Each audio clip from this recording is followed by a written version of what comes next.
Le second est extrêmement toxique, mais plus nourrissant. C'est donc lui qui a la préférence.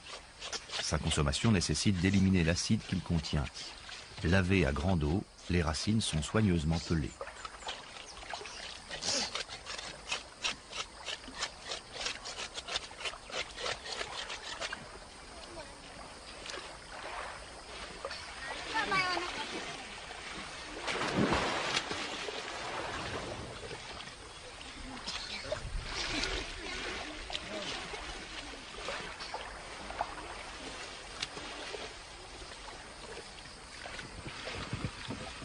C'est essentiellement sur les femmes que repose l'économie du village. Le suc vénéneux. Mis à bouillir pour faire évaporer l'acide, le liquide recueilli deviendra une délicieuse soupe au tapioca. La pulpe, quant à elle, est façonnée en pain, mis à sécher au soleil. Une fois secs, ils seront pilés et la farine ainsi obtenue servira à confectionner des galettes, l'élément de base de l'alimentation.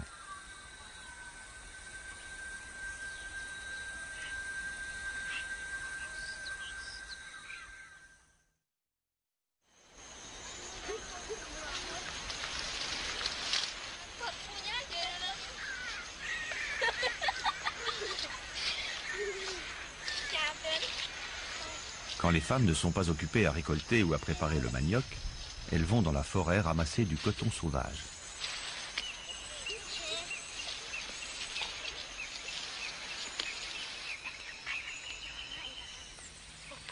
Filer le coton est un travail de longue haleine, qu'on exécute à des moments perdus.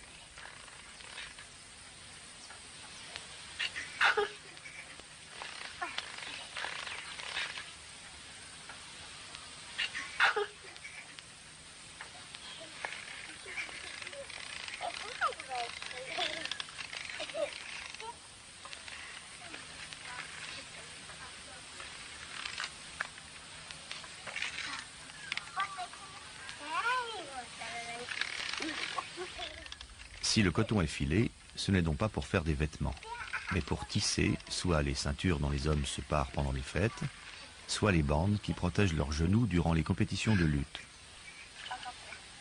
Et aussi bien sûr pour confectionner les hamacs, l'élément essentiel, si ce n'est unique, du mobilier des Indiens, la couche idéale dans la forêt équatoriale.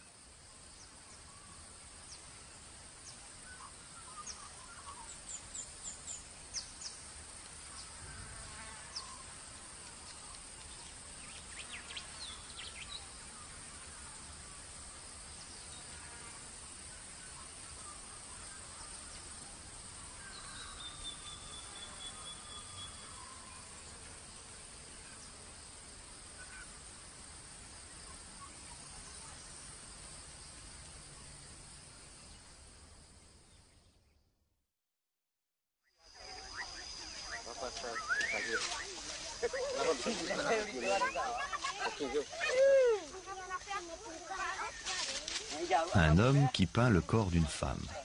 Voilà une scène bien insolite. C'est que pour le temps de la fête Yamurikuma, l'ordre des choses s'inverse. Les hommes se mettent au service des femmes qui vont se parer, danser et lutter comme eux le font d'ordinaire.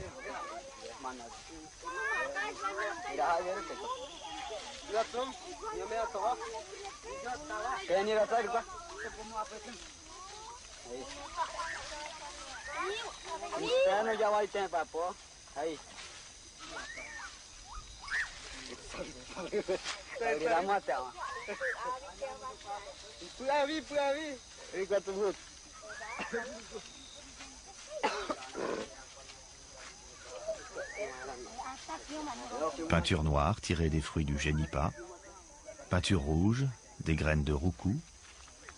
À défaut de s'habiller, les Kamayura, comme tous les Indiens d'Amazonie, se partent avec un luxe et une fantaisie extraordinaires. Ils y consacrent d'ailleurs beaucoup de temps.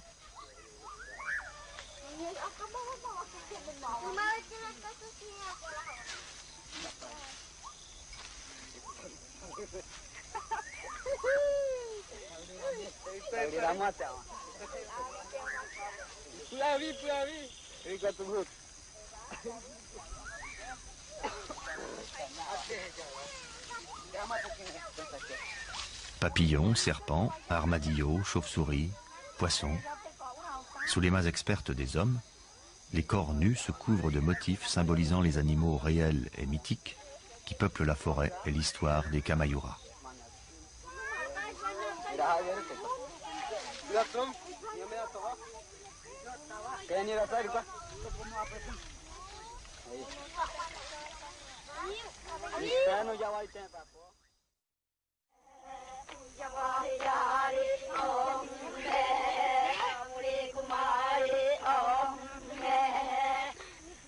Il y a très longtemps, les hommes étaient partis pêcher. Ils tardèrent à rentrer et se transformèrent en animaux. Les femmes décidèrent alors d'élever leurs enfants, de subvenir à leurs besoins et de se protéger elles-mêmes. Elles décidèrent de s'émanciper et quittèrent leur village pour former une tribu. Tel est le mythe rappelé par ce chant et par la fête Yamurikuma. À cette occasion, 5 jeunes filles vont être initiées. Elles vivent recluses depuis 6 mois, depuis qu'elles ont atteint l'âge de la puberté. Leur peau a pâli et leurs cheveux ont poussé au point de couvrir leur visage.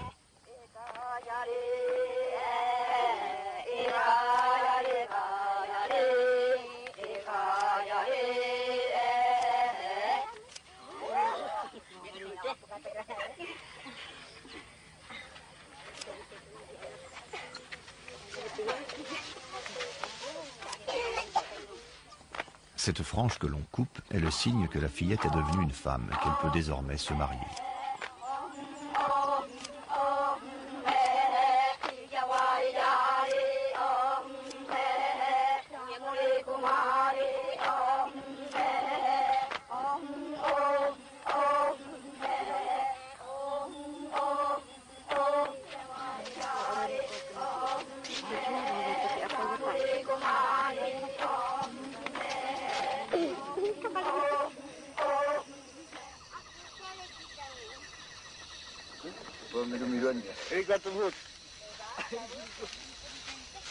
Nourrir les femmes fait également partie des tâches dévolues aux hommes pendant la fête.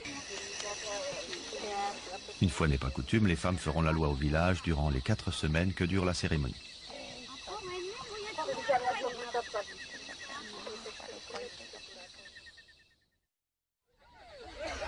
Et tout leur est permis, même d'attaquer les hommes.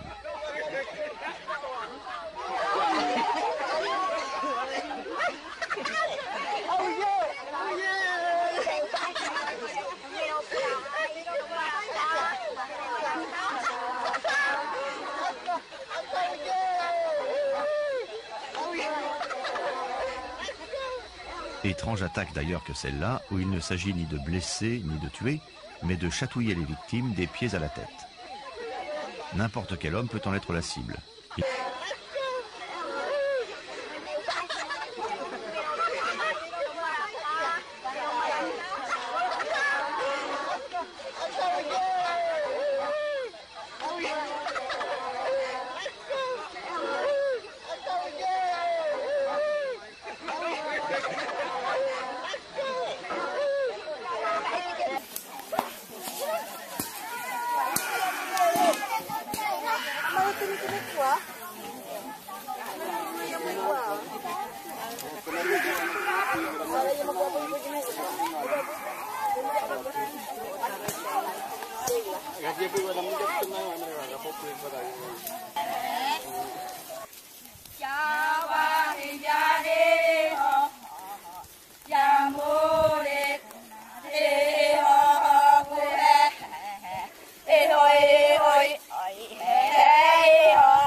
bangin na kami yung pagano.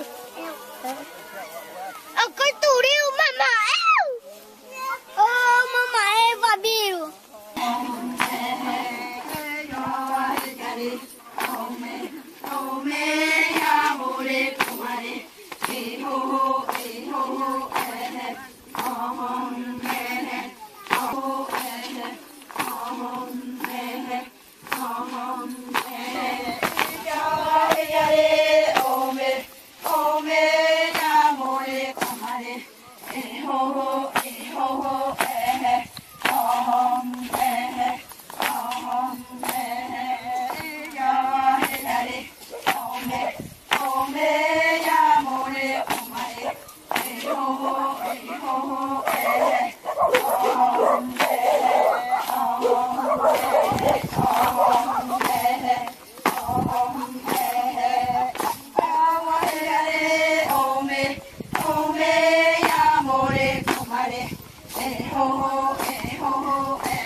Palingan dari kan?